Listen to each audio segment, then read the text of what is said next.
Salut, salutations, welcome. Thank you so much for hopping in. I've been wanting to do this video for a long time.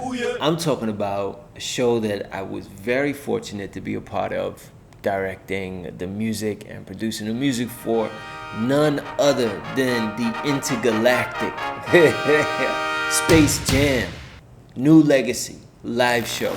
You know, Warner Brothers, with the live shows, they wanted it to be modern, they wanted it to be contemporary. They have a long history and a long musical history, but they're really interested in being relevant for today. Space Jam New Legacy is very contemporary, very modern in terms of production style, in terms of how we'd approach the music, you know.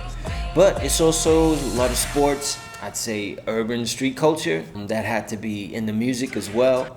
Pep rally, cheerleader, these are the kind of vibes that we wanted to bring. Space Jam is one of my favorite movies, no lie. I watched it last year actually, before I even knew I was going to be part of the project.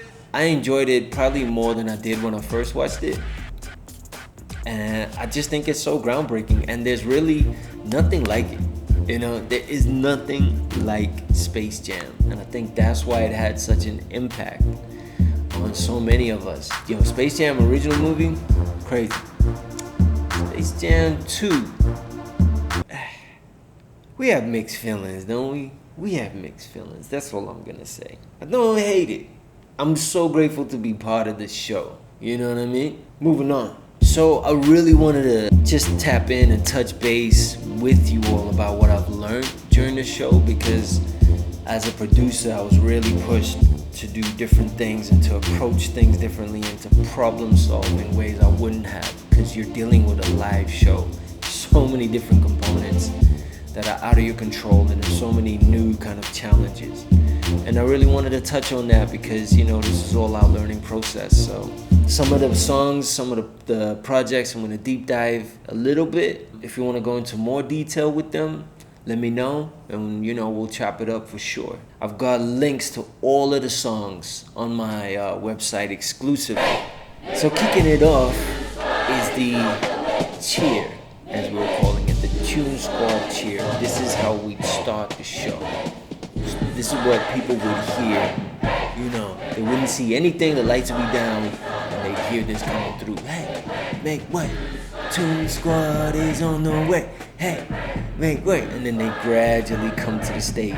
So we had to kind of pan it. We had to kind of make it feel like it was coming from the back, because it's a huge performance space. This was one of the hardest parts of the show. I'm literally getting palms sweaty thinking about it.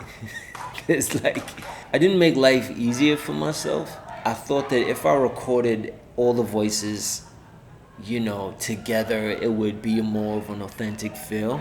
But I would implore you, on my producer gang, if you're doing gang vocals, if you're doing crowd vocals, yes, for sure, get all of them in a room. Of course, it depends on what the, you know, what the target is, what you're trying to achieve.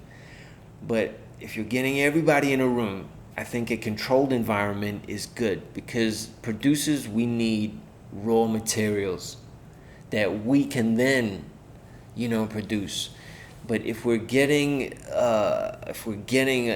signals that are already got a lot of reverb, got a lot of different voices, got a lot of distance between them and stuff, it made my life very difficult. And of course, like, I recorded in different rooms, I recorded different voices, I recorded, you know, claps, but going back, I would do everybody individually in a studio controlled environment with a metronome, because like timing everything after the fact of recording was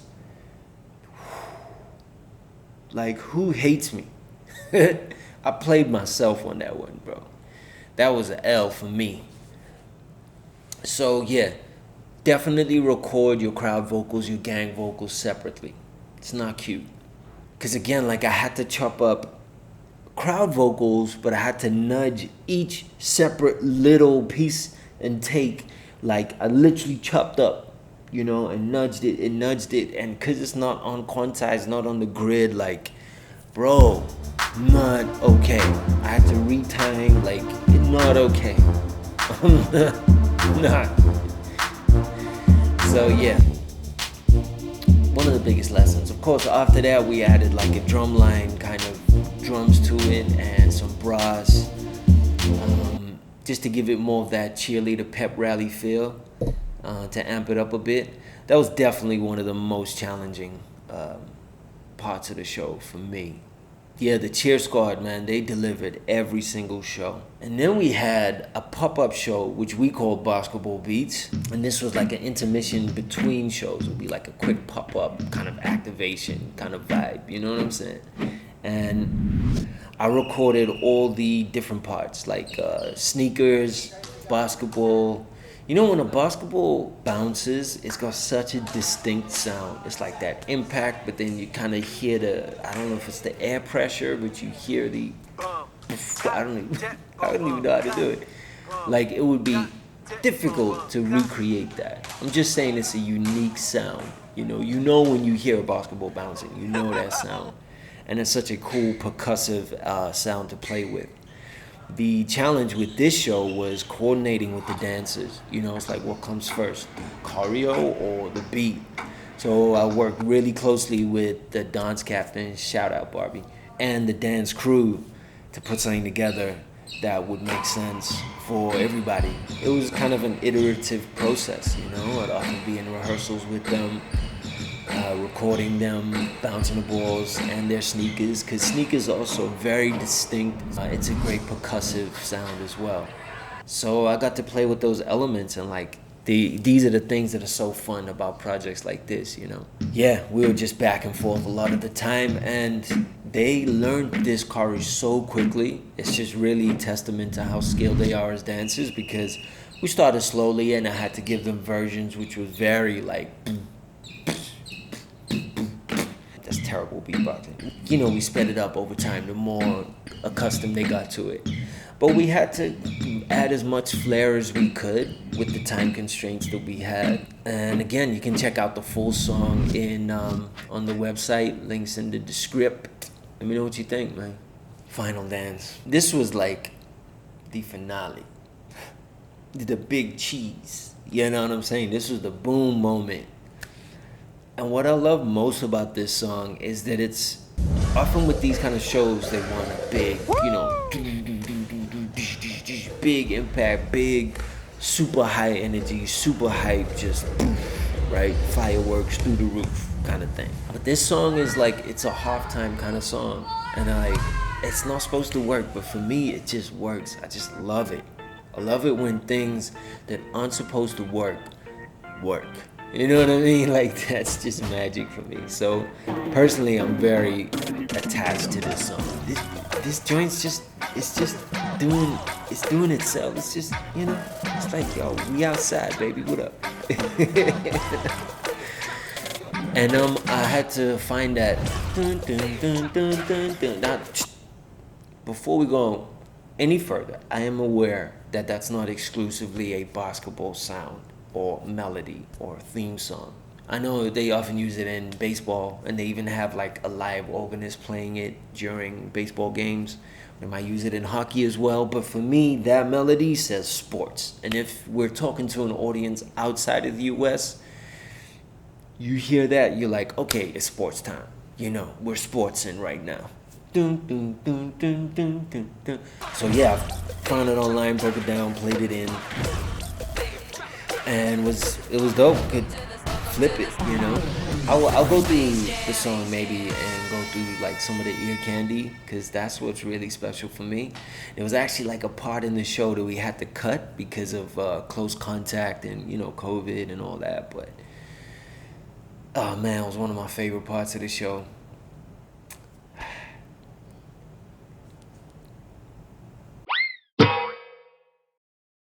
Uchi, you trying to become a meme, bruh? Huh? And I didn't really do much. I used a bit of a glitch for it. And so this was kind of after the Basketball Beat show. they moved into another joint, and I really wanted to flip the original Space Jam song. I actually have another version, which I might play for you. We'll see how I feel later. Because it's such an iconic jam, dude. Welcome to the Space Jam Slam, and welcome to the jam. Come on, you know? It's hype, bro. It's hype. So for me to be able to flip it, loved it. And I like the groove, man. It drives like. It's kind of like a, hip hop slash dance slash, I don't even know what kind of genre it is right now, to be honest. But what I love most about this one is like we had proper concert speakers for the show, and I barely touched the sub, but it hit. This sub hit like, and I didn't do much to it, bro. I didn't put a lot of distortion or that much to it at all, and it still like bangs through, man. Even on like phones, laptops, like. And then finally, of course, like the actual show. We had Bugs Bunny, we had Lola, we had Sylvester, we had Daffy Duck, and the Toon Squad. Your boy Eric Bauza, aka Bauzilla. He did all the voices for the show. One man, okay, except Lola, but he did all the voices, dog. Nah, he's a monster. He's a monster, and he does a lot of the Looney Tunes. He's the guy. He's the voice. You know what I'm saying? He's the voice for the characters. So it was amazing that I got to work with the guy. Like I was cutting up his vocal. I was putting it up in the show. I was placing it around. I was EQing it, mixing it down, like the whole thing. That was a total honor, So shout out Bauzilla, man.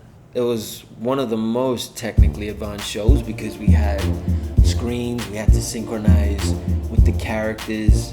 It was one of the first times we were using character voices in shows. That's coordinating with show tech. Shout out to show tech, working closely with our show directors. Shout out our show director, Shout out Matt, man. We really went through it for the show. And just getting everybody coordinated was a lot. It was a lot. Lighting, sound, live feed, pre-recorded material, and then doing countless sound checks as well. And I mean, it's huge. This is Space Jam, So dog, you serious right now?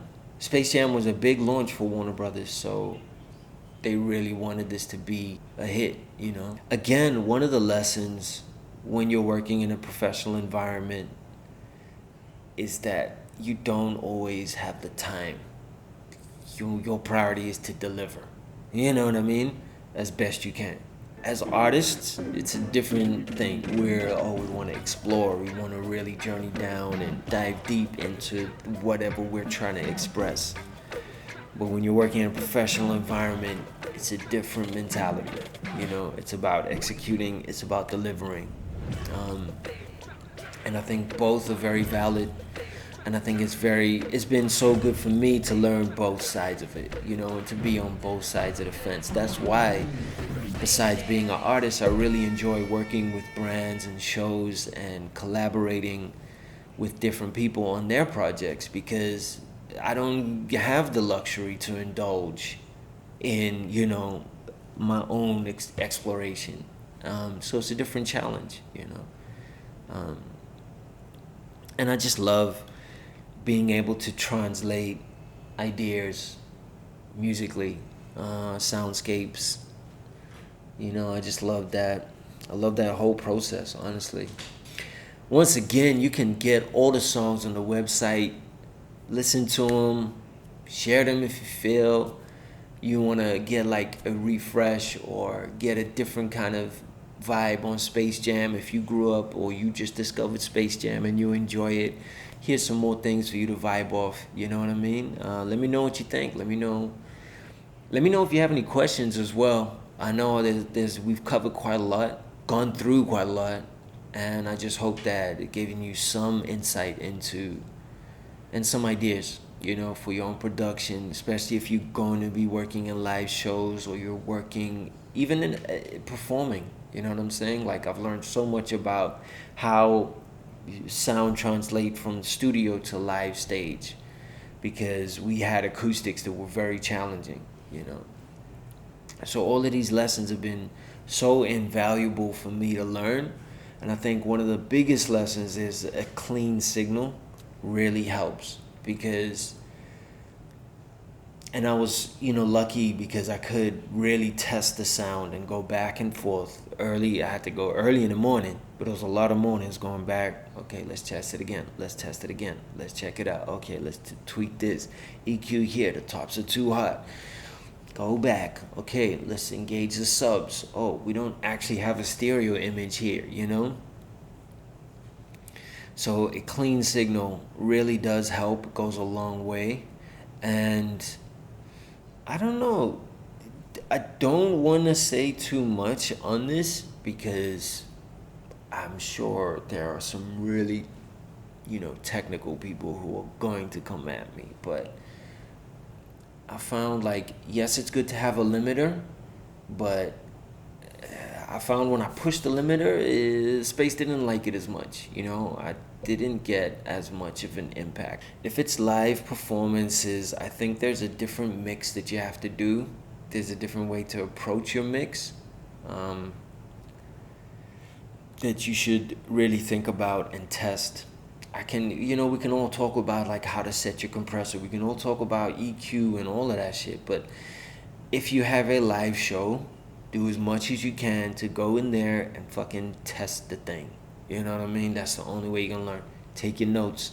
Okay, let's try drop. And when you go to your sound check, if you go in the day before,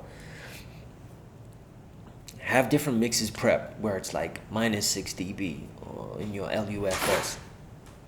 Ooh, you got your phone? All right, love you, babe. It's no big deal, dog. It's no big deal, dog. You know what I'm saying? Do as much as you can to just go in there and knuckle down and check.